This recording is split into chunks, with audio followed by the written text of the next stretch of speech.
Here we go. We are live. Welcome to the first ever episode of Life After the Locker Room with me, Mike Island, and my good mate, Ian Fryer. Say hello. Hello. There you go. What we're going to do is this is the first ever episode, so we apologize if this is a little bit janky. But the whole point of this series is to prove to people that there is, well, I'm going to have to use it, life after the locker room, as cheesy as that sounds. So one thing that people say is to get into organized sport, to get fit, meet people, do something with yourself. But what happens when you can't do that sport that you've put all your time and effort into kind of developing yourself and being that person? What happens when you can't do that anymore? And that's what we're here to look at. Yes. So it's something that we kind of brush under the carpet a little bit. We kind of go a little bit Q, and so Ian, hello. Hello. I've got to act like, I don't know pretty much. Well, I don't know a lot about you. I don't know everything about you. But so you're American football. Yeah. And you started when about? In the bygone days of 1987 would be the official, when I started playing organised football, as they call it, as opposed to just running around on a tennis court with a plastic football with some mates. But yeah, I go with 87 as being the sort of official proper starting year. Who was that for? So initially it was part of a team called Tiptree Titans, which was a group of lads a couple of years older than my year group at school. Wow. Had got into the sport around about the same time, just kind of as the UK was kind of waking up to football. Yeah. They'd started a team. They liked the idea, so they got I saw some of us younger lads playing, and then they started to run a team for us. Yeah. So they went on to be immensely successful, and we followed them up and got a beating because of their being immensely successful. That's the Tiptree Titans. So I mean, and this is it. It's for folk that are brand new, because I only started in 2005. What was American football? I know I'm brand new, cream cheese new. What was American football like in the 80s? What happened? Because it was a massive boom, wasn't it? It was, and it's almost difficult to explain to people today.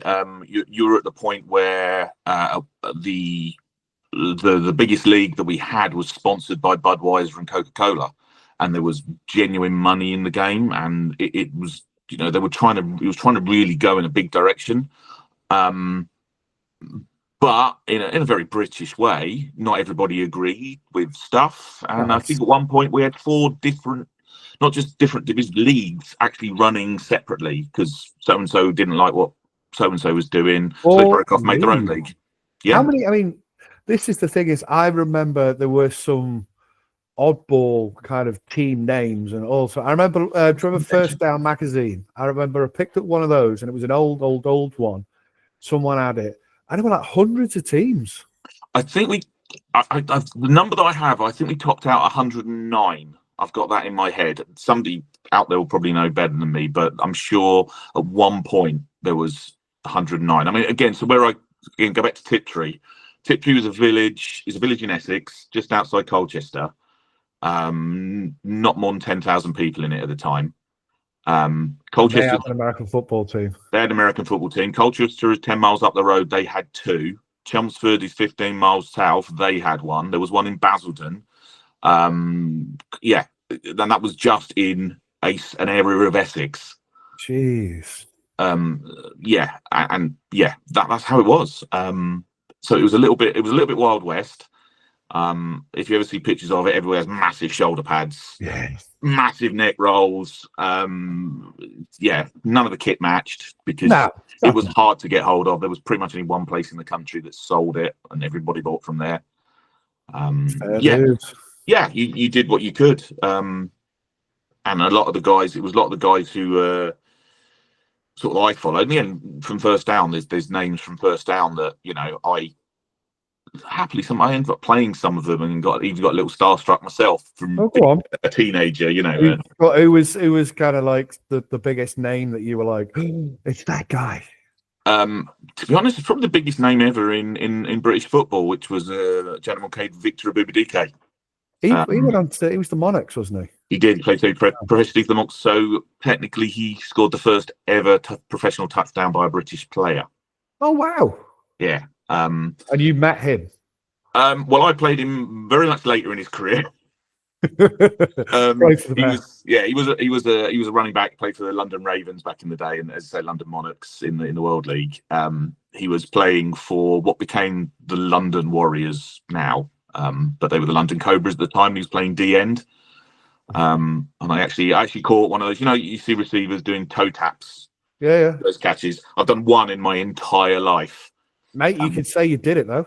And when I turned round, Victor Abibidike was the guy I beat on the coverage. Oh, I would have retired right there. And you went, please tell me you caught it and handed him the ball or something. Or you... no, I had far too much respect for him, and he was still a hell of a lot bigger than me. But yeah, that was my little brush with that was my 14, 15-year-old self. Oh, man, going, this guy's a genuine legend over here, and I have massive respect for him. So yeah. So that was for Tiptree. That was actually, that particular moment was for a later part of the story for the Saxons, but we haven't got there yet. We haven't got there yet. So Tiptree Titans junior squad. Yeah. So it went a little bit. I went off to uni. So I stopped playing kitted junior. Had a little bit of a break. Tried to join the Northampton Storm at the time. Obviously, that was back in their kind of heyday again. So we're talking early to mid 90s. I did play a season with them. I went back and played a season with Tiptree. It was kind of the end of both of those teams as they kind of petered out, really. I was going to say, I mean, we've got it goes from the Budweiser Coca-Cola League mega days, and this might not be for this channel, but it's just me being curious. Why did everyone just kind of go? Why did it all flop? Oh, it's probably a hard question to answer from sort of being just a player. I think obviously those teams were eating each other. Oh, right. Okay. And a lot of, as it got to a point, much like the leagues, someone got annoyed. So they went and formed another team, stole off that team's players, and one of them survived and one of them didn't. And that's how these things kind of happened. Britball. It's not that much different now, as we know, to be honest. But it was quite bad in those days. Oh, God. And it got down to a very low point. And I think, unless without getting into the politics of it, it wasn't well run. Now we could get into a whole other conversation about whether it's still well run, but let's not go there. But, it's one of those ones. Is this the podcast for it? No. We love British American football. Yeah, we do. Of course it's is. But yeah, I think that's part of it. It just because it was, again, it was still kind of the Wild West, and there wasn't a lot of I know a lot of people don't like things like the associates way of doing things, you know, having teams bringing them in slowly and have to prove that they can be sustainable. But there's a lot to be said for it, because you can't just pop up because you've got 20 mates who want to have a go, and then not turn up to games because you've got nobody left. Yeah, and cost other teams money and things like that. So yeah, it's one of those things. It's we're in this position due to experience of the past, not by choice, I think. Yeah. So from Tiptree, from the Storm to Saxons, or was there a little bit in between? No, there was my kind of comeback. So that was, we could probably call that my first retirement, due to the fact that there was just nowhere to play, really. But I saw an advert in the paper, local paper. A team was set up locally in the Kettering area, which is just north of where I live in Northampton. So I gave him a shout saying, look, I'm an experienced player. Am I too late? Can I come and join? And they're like, yes, we need as many people we can get. Who was that? Rookies. And that was the Nen Valley Hybrids. The Hybrids. Yeah. So, I mean, we've obviously off camera talked about, we talk like lots about things. I mean, we'll go on to the name and the kit. So the name, what was the name? So, again, as far as I'm aware, the way it came from, because of where it's sat, the two teams from the area were the Northampton Storm, originally Northampton Stormbringers, became Northampton Storm, and there was a team called the Rockingham Rebels. That's a cool name. Yeah, that's That's kind a of like that cool one. name. Yeah. And it was kind of people who were involved in both of those organizations at different points. And kind of came together, and that's where the hybrid name came from. Just to literally be those sort of as a memory to both of those teams, because there were players who played on both. And obviously, I brought that in, saying, I did play a season with the Storm, so I'm part of that tradition. So and that's really where that came from. But it was, I want to say 60% rookies. That team, that might have been an understatement. Blimey! So it was hybridish. Yes, it was hybridish, but it was again, it was a gang of guys who found some people who of like minds and got it together, and then put the feelers out. And this is an area that's always had football teams for a long time, even back to those early mid 80s. So there's a lot of love and a lot of people who go, "Whoa, football team, yeah, I'll have some of that." So tell me about the kit. Go on, explain the kit. Well, the big one for the kit was year 2. It was only it only last 2 years, but the team got a love for the colour pink. We did the last game of the first season. We turned up and everyone got off the bus in a curly pink wig, obviously, and we just embraced that. So the colour scheme for year 2 was black, silver, and pink. Wow. Silver lid. Did you imagine a silver lid with Bengal stripes? Yeah, but they look like electrical charges or lightning bolts, and black with a pink layer in them. Shirt was black, pink numbers with silver edges, and then silver pants.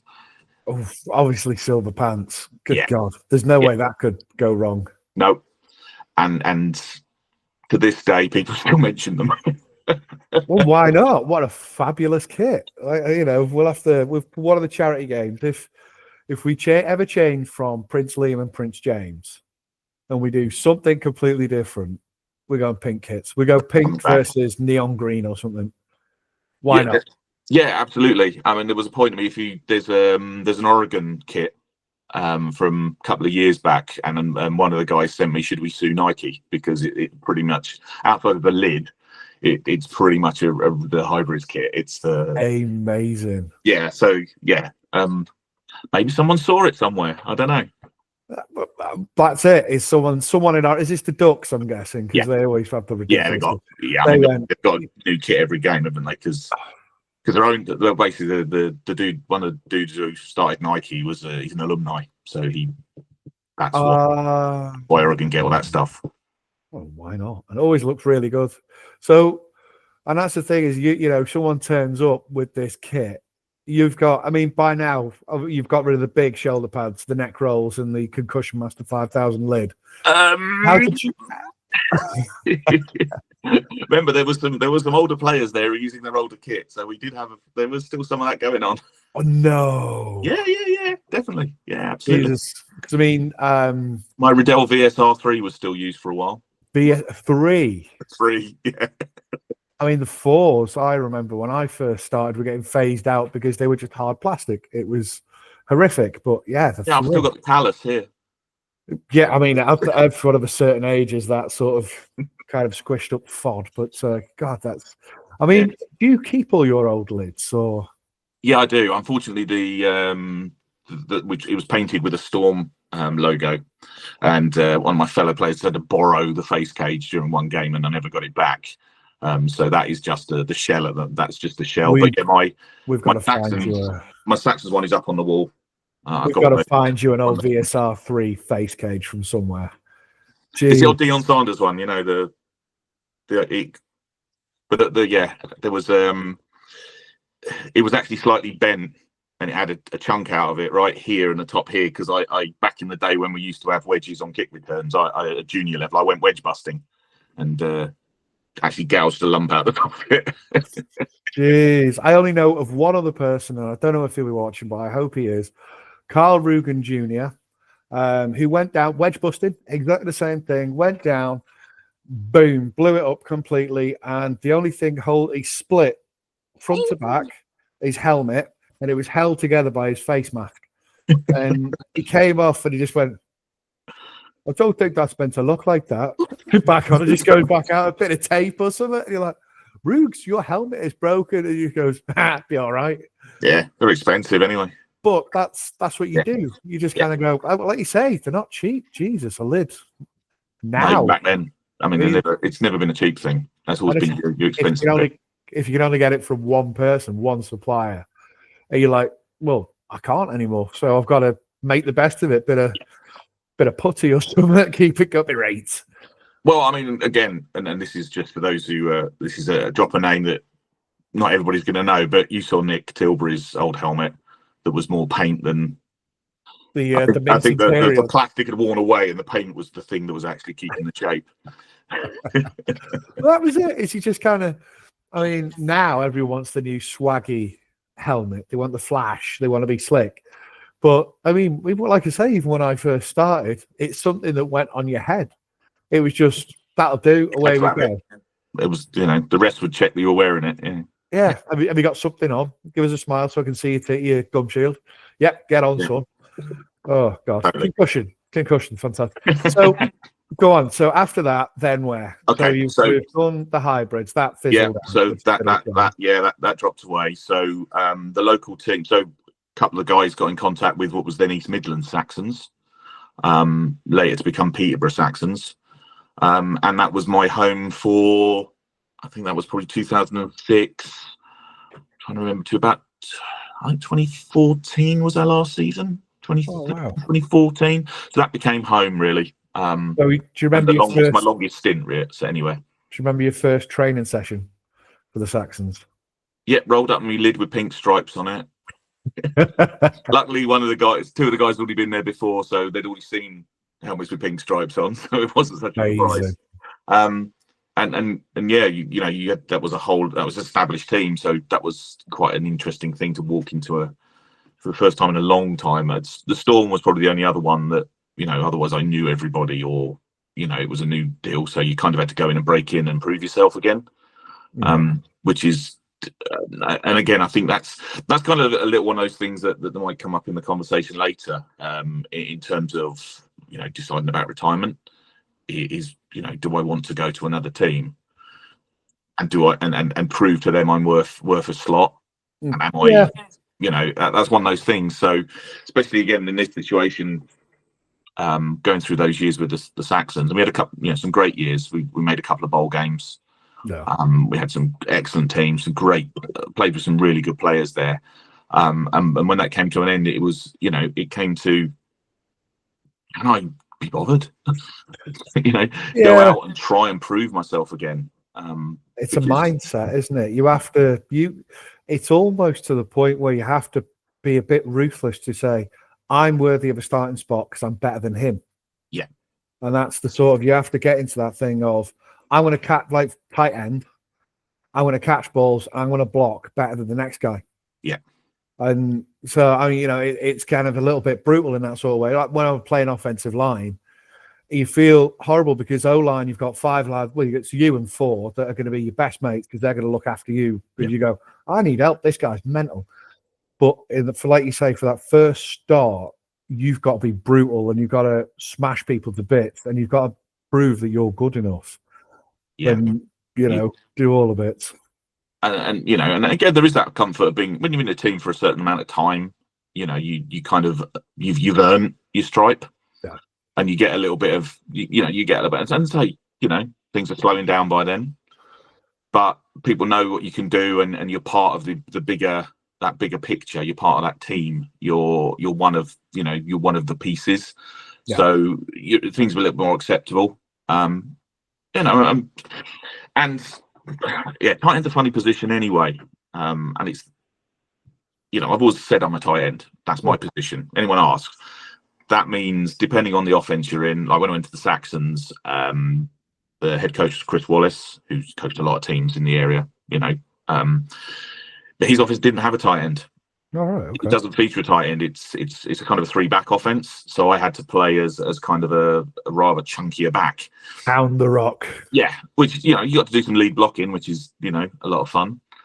So that's why I'd always, someone wants to let me play H-back. I'm up for that. I don't mind having a bit of a run up at people. And then you end up spending, then more recently, a lot of teams like spread. you know, Everyone. That was the big fashionable thing, isn't it? you end up playing chunky inside slot. Yeah.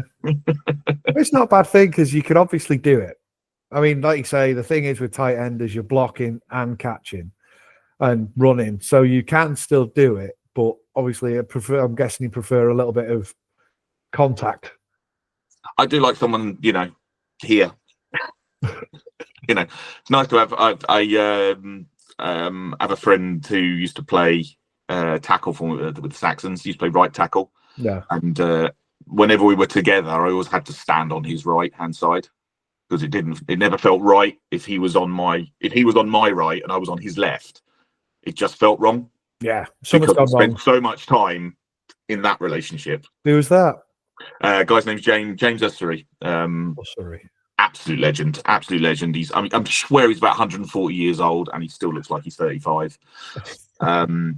We used to call him the Day Walker because we're pretty sure he was Blade. Oh wow. Yeah.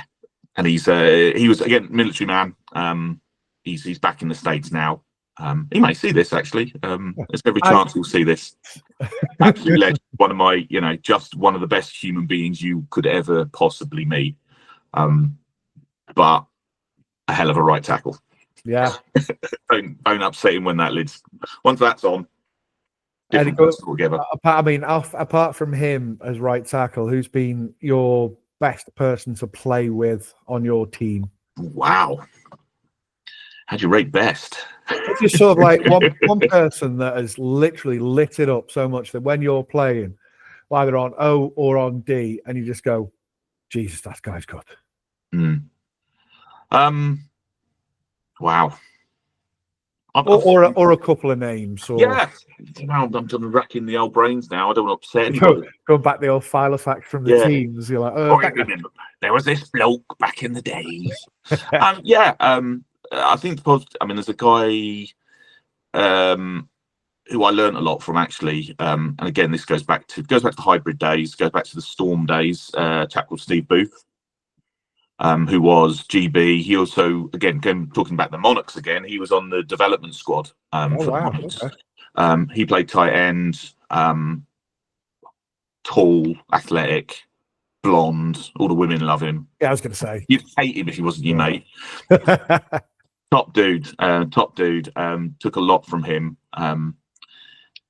There's guys now with that we play with Sealand that have come through. You know, when I first met Russ P, he played guard for the Saxons.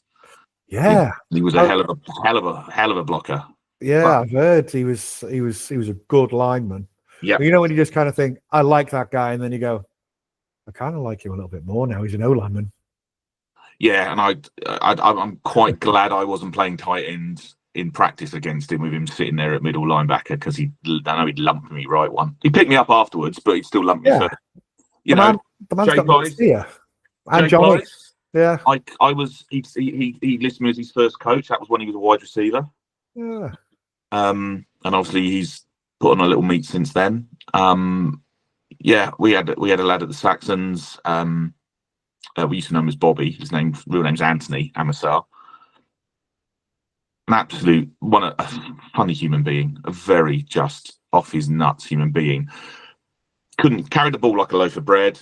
We could never create it, but to break a touchdown like that. Really? Turned the corner and went. Man just went. What a guy. So yeah, I probably could do a long time just telling about people. That's all right. I've appreciated and played with. There's been some really, really good guys that I've seen and played against. Have you ever had a moment where, I mean, you've caught one, scored a touchdown, and gone, and they've all the guys that have kind of been like those, like Russ, like Johnny, like Bobby, that have gone, you're the man, and you just go, how proud am I? A little bit. We had a game up in played Humberside, and this was kind of one of those facts. At that point I'd never actually scored a touchdown in a league game. Oh wow! Pre-season I'd done them other times, but it just never happened. It just, I mean, to be fair, I remember dropping at least one back in the day. Yeah, but yeah, it just never happened. And the guys tried, but basically we were winning pretty convincingly, and they just tried to get me in the end zone. Oh, They just decided they wanted to get me nice. in the end zone. It was happening. And that meant You were popping that cherry. that meant a lot. That really meant a lot. So It was, what was it was that? kind of, What was? I mean, this is the thing: is Mm. I know I can ask this question, and you will know it. What was the play, and who threw it? I can't actually specifically what the play was, Well, what was but I was your in a role? running back. I ran a flare pattern from running back, and it was our younger quarterback. So I don't think Nick was on the field at that one. It was our young quarterback Cam, and he hit me on the flare, and from about 2 yards out, Doesn't matter. and I went in airplane me right around the end zone. And went off to the sideline. But I yeah, it was love just that. an utter just warm feeling, you know. You're just like, yes, there it is finally. And they're all like, yeah, the whole team was celebrating and stuff. So, you know, Oh, mate, that's yeah, lovely. and you know. So that was your first ever touchdown. Yeah, in a league In a game. league. Yeah, Game. in a You league remember game. your last touchdown in a league game? Oh, blimey, that might have been it. That might well have been it. You must have scored something else. No, I Well, do you generally remember? Have you remember any TDs you've scored that weren't in a league game? I do know. Not a TD. I remember a 2-point conversion actually. Go on. And literally hooked up in the front of the end zone, and quarterback put the ball up. But when I put the ball up, it went up. So it was a hospital ball. So I clearly remember looking up at the football, looking down at my feet to make sure I was in the end zone, looking back up at the football. You had time to do that. Yeah, that's how long it went. I mean, it seemed like it was up there for an hour, but yeah, I was in the end zone, so it was great. But that one does stand out. Who was that against? I think that was against the Revolution. Shropshire. Yeah, pretty sure that was yeah. I love that. The fact that you had time to the ball go up, look down, look back up, look at your watch, reach your mate, and then catch it. Yeah, and I think the other one was most memorable game was a pre-season one we played with the Saxons, and I have photos of me catching a touchdown. I got a beautiful series of taking this ball turning. It's this most athletic photo of me ever taken. Like this. And I think I had something like 9 catches that day. I caught one in triple coverage. I had 3 touchdowns. I mean, that framed, obviously. Yeah, but that was But again, pre-season. I'm a pre-season legend. But you did it. That's the thing is you did it. You might not have got it in the reg, but you still can do it. So that was all Saxons. Yeah. So I mean, we've kind of we've kind of already gone to that little point there. Your last season. What was your last season? And did you know it was your last season before you went into it? I think kind of. I always joke that I've retired 4 times. You know, and I'm on me comeback tour again, this time. But yeah, there was I think the year before, it was the year before, and I'd kind of dropped out of that year because I didn't feel I was contributing, and I just kind of lost the love a little bit.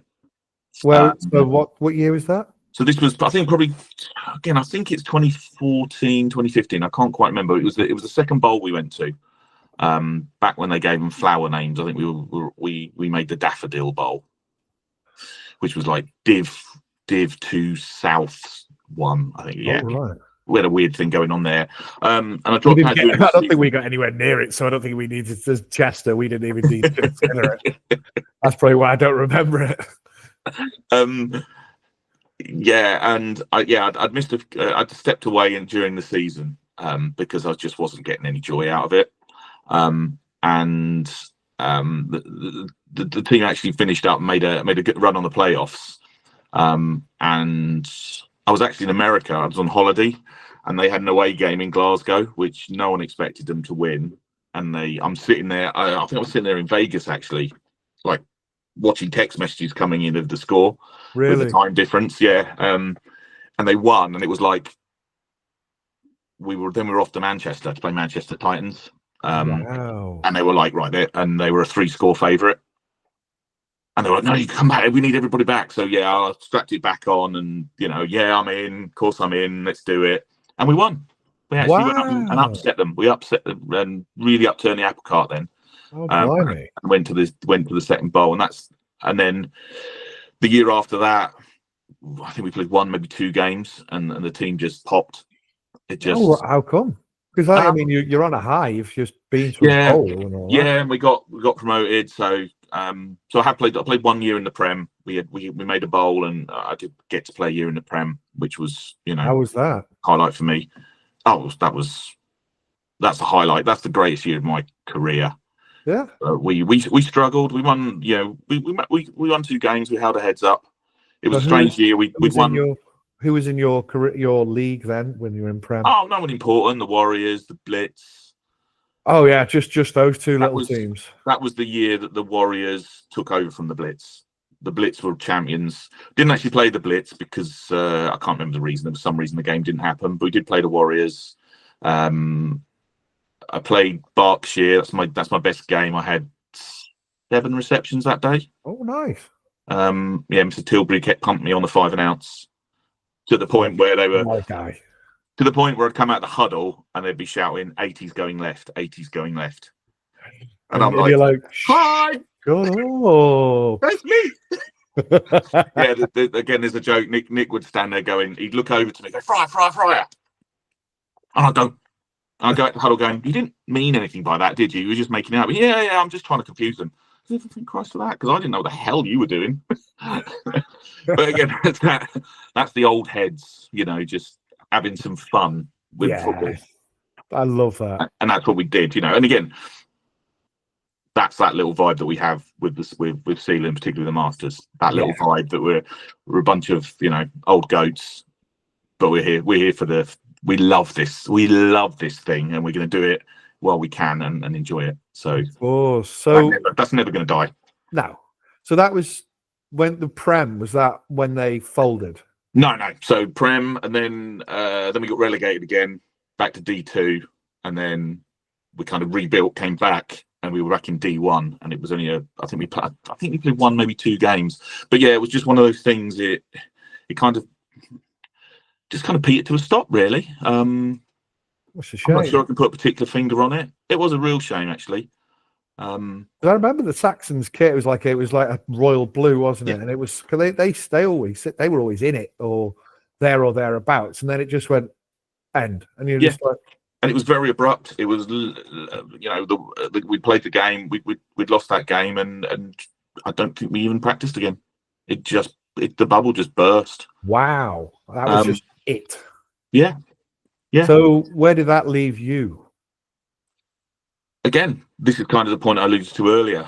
It was, I'm at this point. So what are we talking now? Christ, this is a decade ago now. So I was early 40s. Do I want to go somewhere and try and earn a spot? Could I go somewhere and earn a spot?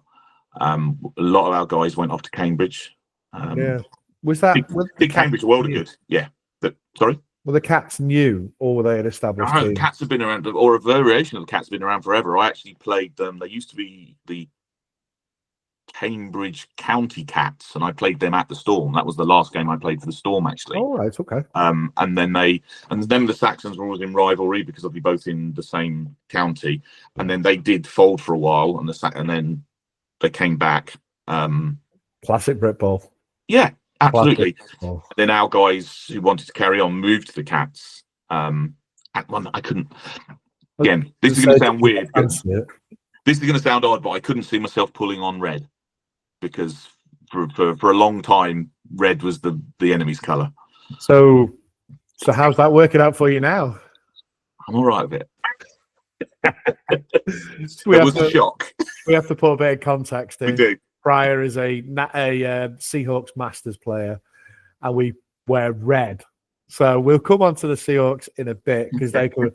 But so everyone sort of like the Saxons goes. Who was your closest team then? Who would have been your closest team?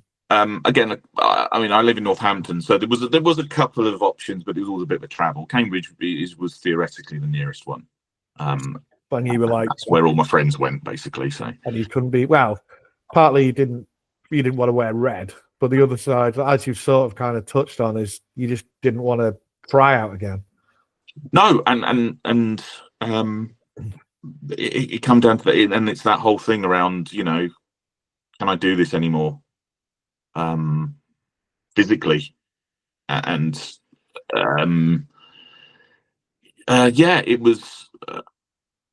Again, it's something I've maintained in a long time. I can catch a football. Yeah. I can block. But particularly in what I was trying to do, and again, if we're thinking really equate to maybe, you know, playing from the slot or something, can I get where I need to be to do those two things? You know, that is it's, you know, if I was allowed a yard head start, Yeah. I'll be all right. I'll be fine. That probably counted You could go to Canadian rules. You could have a run up. Exactly. I mean, I've never been fast. I mean, again, even my nickname is a Mickey take on how I've never been particularly fast. Yeah. And basically, the explanation is, you know, in the Matrix where everything slows down, that's bullet time, and that's what it looks like when I'm running. Got it. Which sounds like a really wicked nickname. It's actually a Mickey take on the fact that I've never had any speed. We used to have a guy that we used to know back at the Romans. I think he's Chef Hallam now. I don't know where Dave Rowlands went to.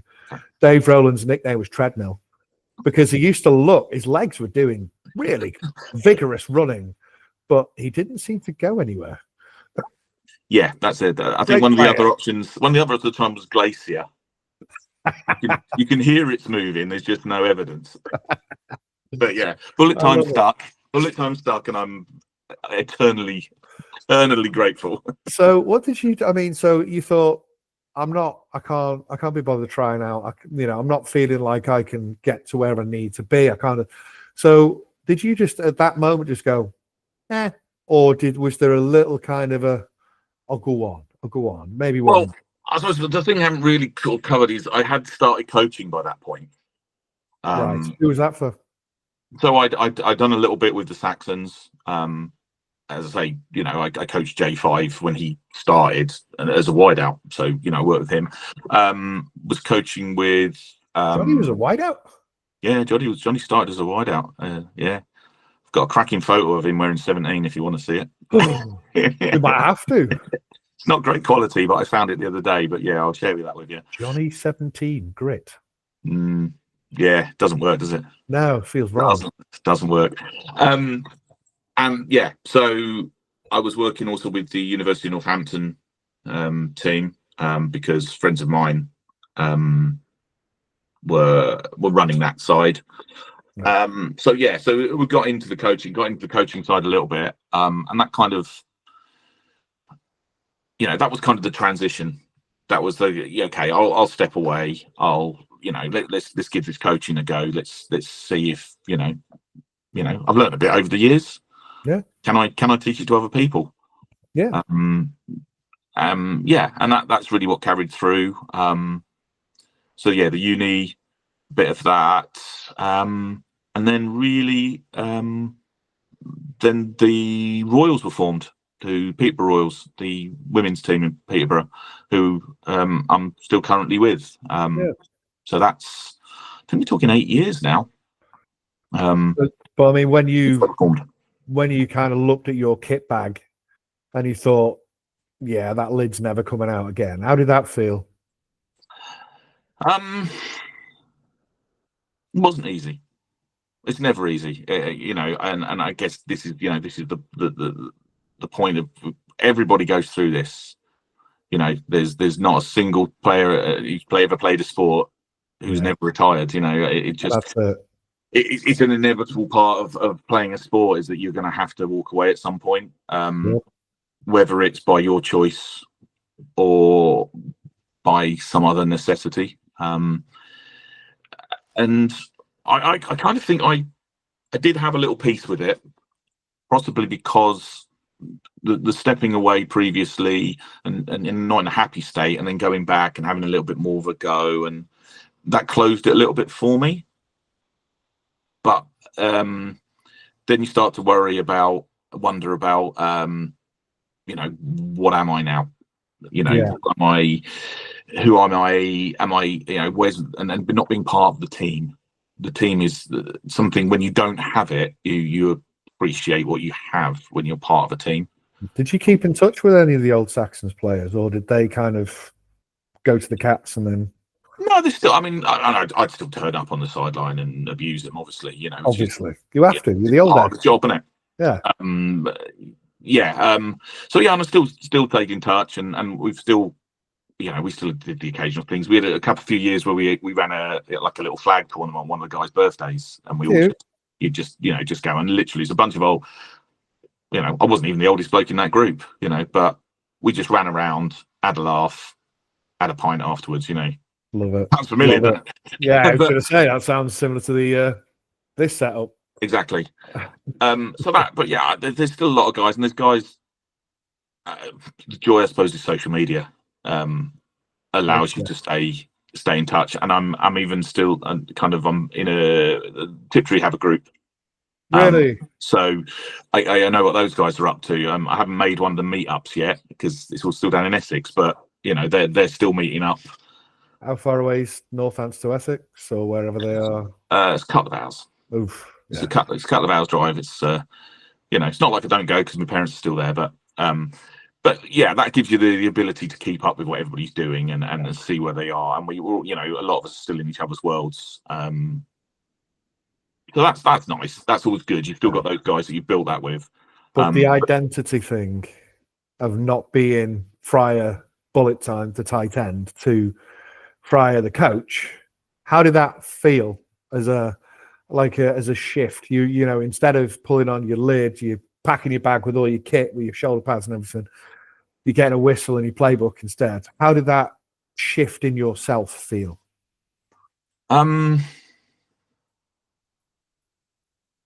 It kind of makes it turns your view in a lot. You look inwards a little bit more, I think, because what you're now trying to do is often take something that you've done involuntarily. You've learned to do something, little things like a 3-point stance.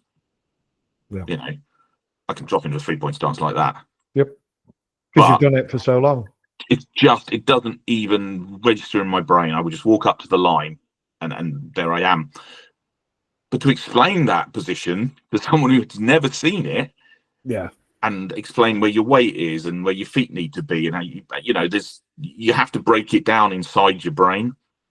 And to be honest, coaching the women's team, I had to break it down even further because women expect information in a different way. They just do more because I think they're less accepting of just me just saying something for the sake of it. Well, I've told you to do it, haven't I? Yeah. Well, why? Do I know why? Do I know why? Why am I asking them to do this? So I need to understand why I'm asking them to do that to then be able to tell them to actually coach. So I've gone through those two stages. It's what am I doing? How do I do it? And then why am I doing it that way? And then being able to articulate it.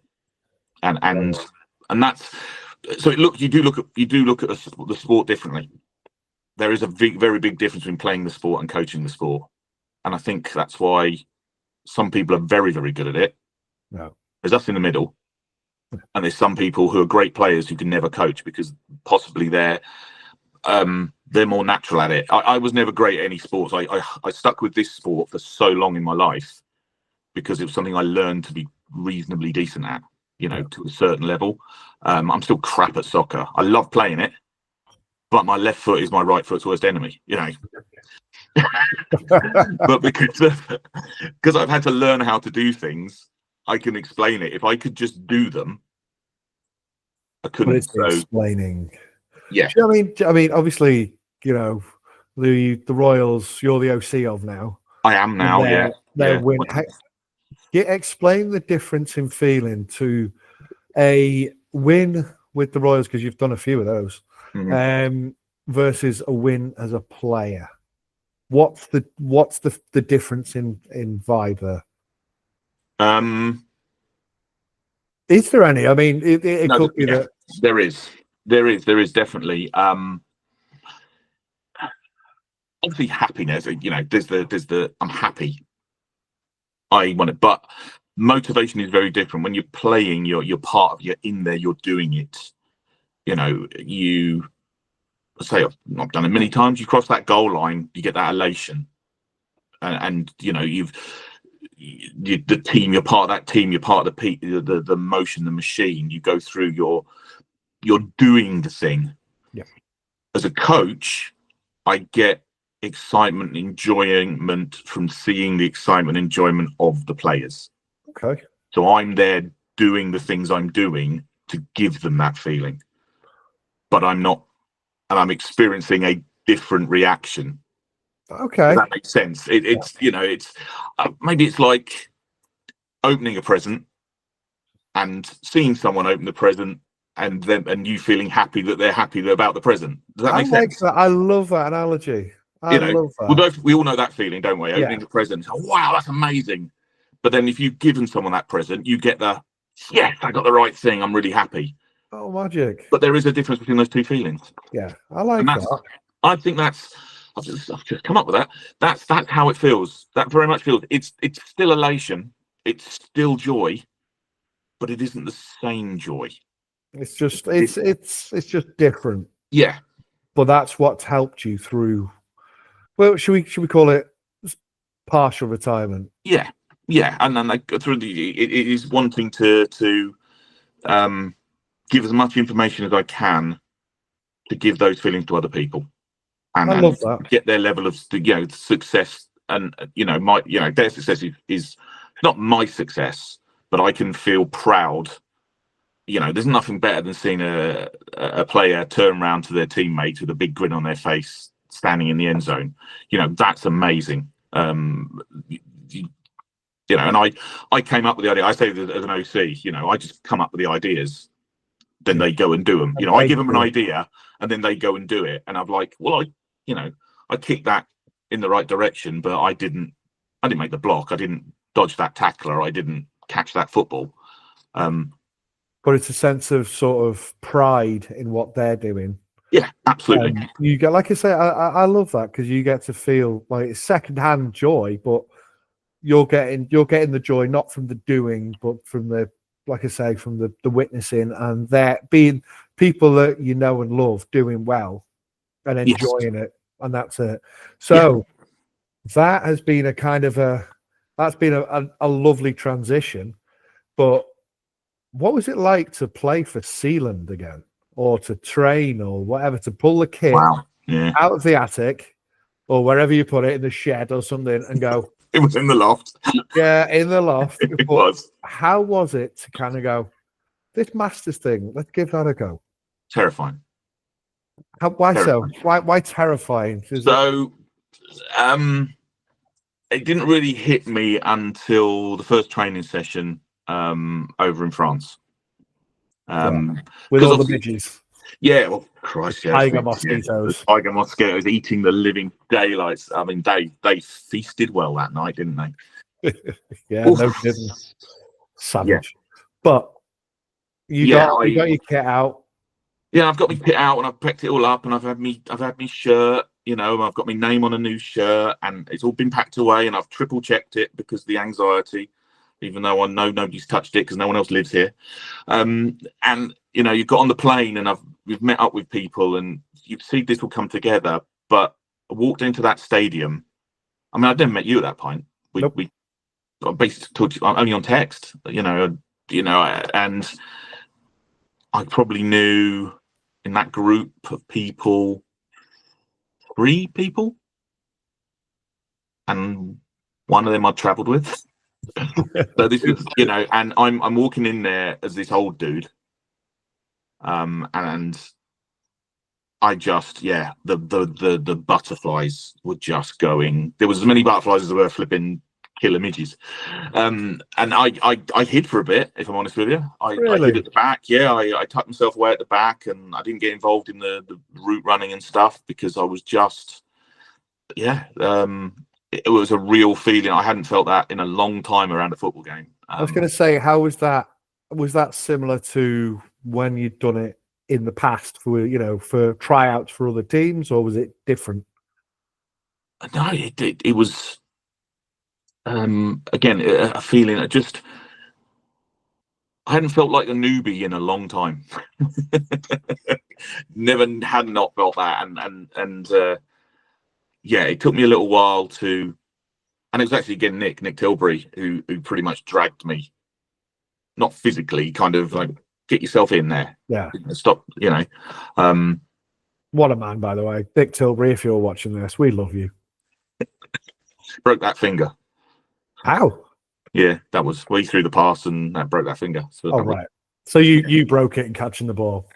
No, it's totally his fault. I'm a receiver. There's only two circumstances. There's bad pass or good hands. Got you. So that was a bad pass, unfortunately. It was just, damn it, Till. Just have to suck it up. But yeah, that helped as well. And once you're in there, and obviously it was an evolving thing anyway. It was still new. It was when you kind of cottoned on that everybody was new. Yep. To different personalities and stuff, and to go through that experience, and then the game the next day, and that whole setup, and that's what formed us. Really, that was the crucible kind of thing that we were formed in, and we went out and played with a bunch of guys we'd never played with before. There may be one or two here you played with him a bit, but as a group, we were a completely new entity going out onto a field in an unknown in another country. Because you caught a pass, didn't you? I did. You caught a pass from Tilbury. Yes. And what was the combined age of? Well, yeah, we're calling it a British record. We're calling it a British record because obviously I'm the child I'm the young buck. So I was 48 and he's 50. He was 50 at the time. So that was a 98 years combined reception, which we've still not broken yet. And he also doesn't want Rick to throw me a pass because that will obliterate the record. Because Rick's slightly older than Nick as well. So if I catch a pass from Rick, that we're into three figures then. So if you muff it, if you drop it or something like that, that'd be Nick's fault. Yeah, it's we did it for you. Yeah, that's disrespect. Yeah, but yeah, it was. And again, that was one of those moments. I mean, I hadn't caught a pass. Well, I'd caught passes, but in training as a coach, so no one's taking my head off. That was my first live reception in God knows how long. How did it feel? Great. It felt amazing. Felt absolutely amazing. I think I caught the pass. It was only a little hitch. I think I turned like an oil tanker. Probably lost more yards than I gained. Got hit by two guys, and I hadn't been hit properly again in probably since the last time I caught a pass, if I'm honest. And I just felt normal. Yeah, but it felt like home sort of thing. It's like, and I didn't die. It wasn't winded. It was like, okay, let's go again. I like that again. Yeah, and that broke the. I was still nervous at that point, and that's what really broke it. And can think, no, okay, I'm here. I've contributed. I'm part of this now, and I may have only moved 7 yards, but I've done a thing. Well, we did a thing, but when you go back to saying before, you were saying I wanted to block, but I couldn't quite get there. I wanted to run, but I wasn't quick enough, and I knew I could catch a pass. How many of those little demons did that sort of squash at that moment? Because you're like, I can do this. Yeah, a fair few. Yeah, I think again, and looking back, I think those little things are not necessarily the things that probably pushed me into retirement. What did was contemplating 4 months of practice every week and then a 3-month season. Got you. I couldn't do it. I just, I would be, yeah. So yeah, it wasn't so much the small things. If somebody allowed me to, roll up roll up, have a couple of plays, and then roll off again. Yeah, I cheers, still be lads. doing it now. I'll see you the next time. Yeah, But it's that again. It's the commitment to your team. You know, it is that. You know, have you earned the right to be on that field with them? You know, and there's. I mean, there's some players who still do that today. I imagine. You know, they're stupidly talented, and they roll up a game day and still get to play. That wouldn't be me. I've always earned that place, and I did that. I know is not in me anymore. But yeah, that was the fact there's photos of it as well and stuff. You know, oh, it was great. I was playing. I think I was left guard. And I remember you catching it because I was obviously here, and you were to my right, and you caught it. And I think the O line went, "Hey!" because you caught it. You went, like you say, you went. But we didn't care. You caught it. Till threw it. You caught it. And we all went, "Hey!" Yeah.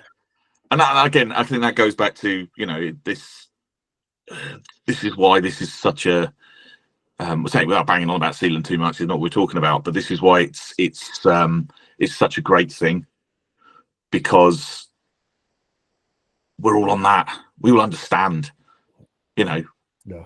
I've saw you dragging your ass around Vegas looking like death and as happy as, you know, from here upwards you were the happiest man on the planet. But the rest of you didn't say that. When you're up against the semi-pro D tackle who's just like lightning, or he's running past, you know, and he hits you like a car, you're like, I'm not gonna lie, I can do a job, but I'm holding on for dear life.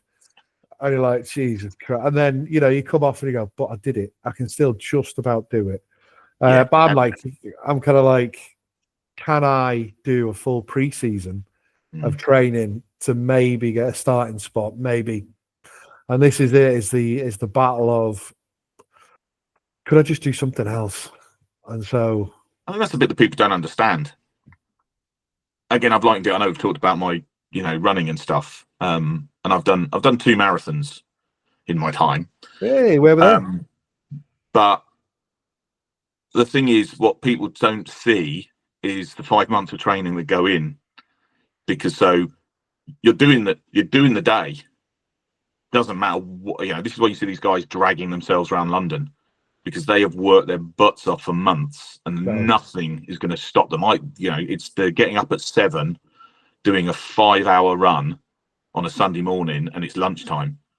You know, because you've had to go and crunch when 22 miles out.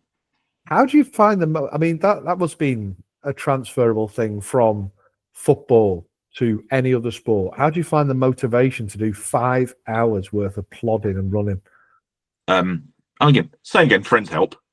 But it is mental as much as anything, because again, particularly the half I did a little while back in London, I wasn't prepped for at all, and everything hurt. But it got to a point where it wasn't going to hurt anymore. It was now can I cope with it hurting for the next hour? Can I keep going? And that's. Don't mind me asking, what hurt? Everything from my hips down. I didn't have enough miles in my legs for a number of reasons. So I'm trying to. I go to the gym. I try and keep going. I know cardio wise, I'm pretty decent. But you've got to have miles in your legs. You've got to just get your legs used to moving constantly for that amount of time. And I didn't have those miles, and it was proper miserable. But up here, and I was doing it for charity and things like this, and that's what people are giving me money. And you and it's the same thing in football. You know, it is like you're in the fourth quarter. You know, you're breathing out your arse. Excuse the phrase. Right, we're in a post. I'm sure we're on a post watershed time. Right, yeah, we're probably right. But you've got 10 other guys out there who may well be feeling the same, and they're still battling for you. Oh, I like that. So I think it's whether you can do that for yourself, and I think that's true in life anyway, isn't it? You know. Yeah. So, but yeah, that's. You know, I had troubles with that, issues with that as well. You know, I kind of had a bit of a breakdown running once. Walked a mile uphill crying. Where was that? That was in London. That was a lot of stuff going on. I'd had a breakup and stuff like this, and I was out there, and I'd lost the love for running. and it all got to a point, and I know it was a mile because my watch beeped, and then I cried walking up a hill, and it beeped again. So I'd done a mile. Oh, mate, But that's horrible. But I mean, did having I call running a sport because it kind of, it's a physical activity. Did having that help you? So you were like, I can't, I feel crap. yeah, But I've got to focus. I've got something else to do. it does. Yeah, and that again, part of it is doing that. Yeah, I've got to go out and do this. I've got to put this in, otherwise I won't be able to. Yeah, it being something in the in the brain to focus on, because you're used to having it. Used to having something to strive for. And again, it's that sporting mentality that everybody has, and not having that is difficult. It is hard. Yeah. But you've got that for now. You've got the Seahawks for now. You've got all. I mean, where is it you're going to? Is it September? You're off to that Chicago? I am. I'm doing the Chicago half marathon. That's as much about having an excuse to go to Chicago as a. Sadly, again, I started watching football in 85, 86, so I've been cursed as a Bears fan ever since. I was going to say that's obviously the Bears then. Yes. So I'll be off to hug Soldier Field at some point. Have a little lie down. Yeah. There'll be a little, but yeah, that's. I thought might as well do some, get myself another bit of bling to add to my wall of bling. So yeah, but it keeps me going. It keeps me going in the gym, and I'm going to have to start once my Saturday morning's free up after the Royals season is finished in a couple of weeks. I'll be back out a park run, trying to remember how to move my feet and it not to hurt. I hate this. You finished. I loved that. Let's do it again. Yeah. But so I mean, we've kind of talked about the Masters. We're still playing there. How long do you want to keep going with that? So you're going to keep going as another 5, 10, 20 years, or?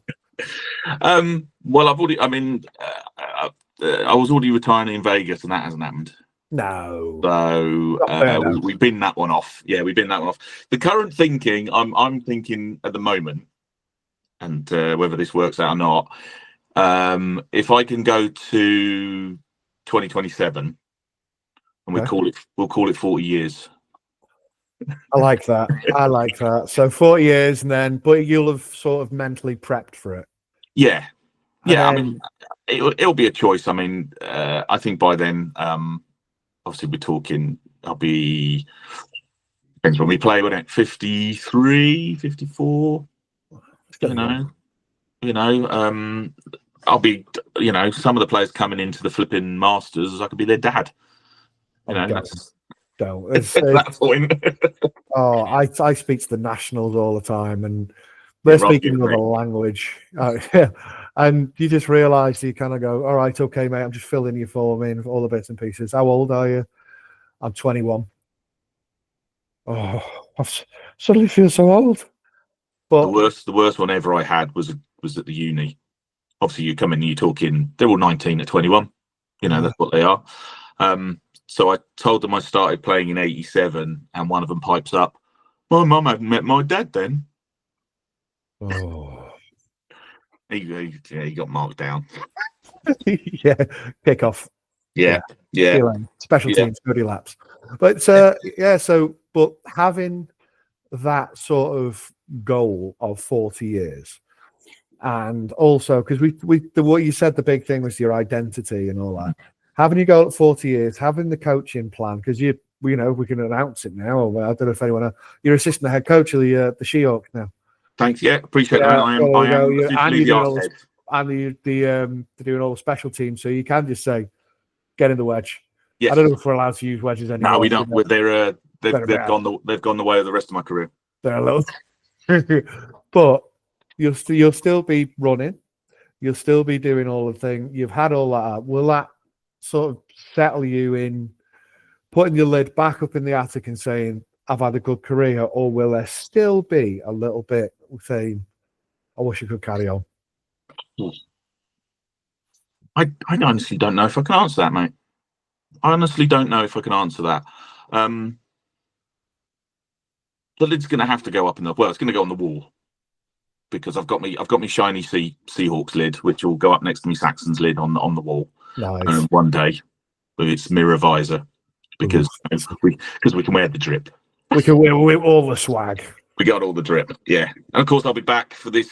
I'll be back in my proper number as well. So this will be the. You've got to wear it. You've got to get a couple of years out of 80, haven't you? Absolutely.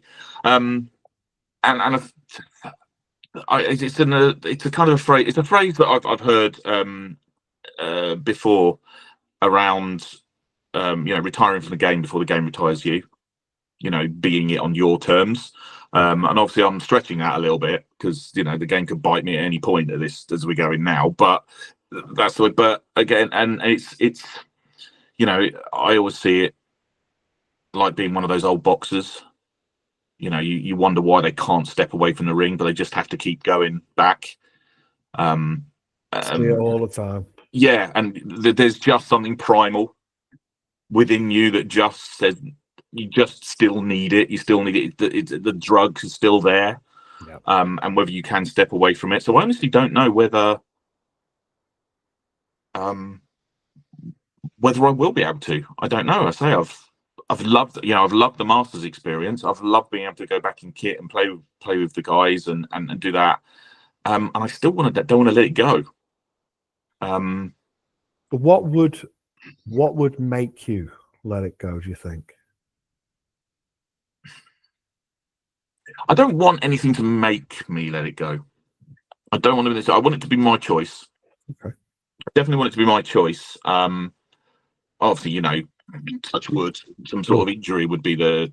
There's enough of me that hurts anyway. I don't need to add to that. But yeah. So I would. It would definitely be. But I think if I got out on that field, I did feel this a little bit in Glasgow actually when we were up there, and I was thinking I don't know whether. Do I feel safe doing this? Do I feel comfortable doing this? And that was until I got out on the field, and then, I was all right. Yeah. Once you've made contact a couple of times, you think, this is all right. Actually, what you're worrying about. But I feel that feeling may grow as we go along, and that would be the sort of thing that would get to me in the end. I think, because the last thing I want is to be, go out there and. Hurt myself, or worse, get someone else hurt. That's a possibility as well. So it's coming to an end. This is very. This is the victory lap. This is the victory lap without a shadow of a doubt. Yeah, but think of it in another way: is you've got to have that victory lap. Yeah, there'll be an awful lot of boys and girls out there that never got that, but you've had a cracking career. You've had a good, and we're still going. I'm not saying, it's the end. Yeah. We're still going. We've got Burno, we've got everywhere else in between, all that sort of stuff. And this is the hardest thing to walk away from is outside of my family. This is the single biggest constant in my life. I'm that's giving up a lot. I've mentioned before. I've never been married. I'm single. There's other stuff. There's my family who's there, and football. My other family, so to speak, and that's what I'd be giving up. Really, that's how it stacks up. So that's why it does make it hard to move away from it. You'll be a coach. You'll forever be a coach. It's not the same. We'll see. Yeah, it's not the same. Yeah, and okay. Yeah, you guys obviously, you're stuck with me now for. Forever anyway, so whether I'm running around the field or just up and down the sideline, another family and that bigger family is there. But that's and I think without that, I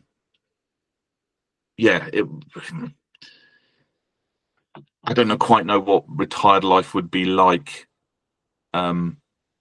without at least some way into a team and football. I think it could be very, very difficult. So I've kind of grabbed this with both hands and holding on to it as long as I can. Well, we're not going anywhere. And this is it. You take some kind of, with the Seahawks, we'll be there for as long as we can keep it going, keep the ride going. We'll keep it. But yeah, and it's kind of keep hold of that thing, keep running, keep doing your bits and pieces, keep coaching, keep, we've got until you hit your 40 years, you've still got a few years to go. I'll still get through at least I've got at least 4 more tours yet. Yeah, we've got another Civil War. We'll do something else. We might do Philly. But we won't talk about this because I'll keep it under the older.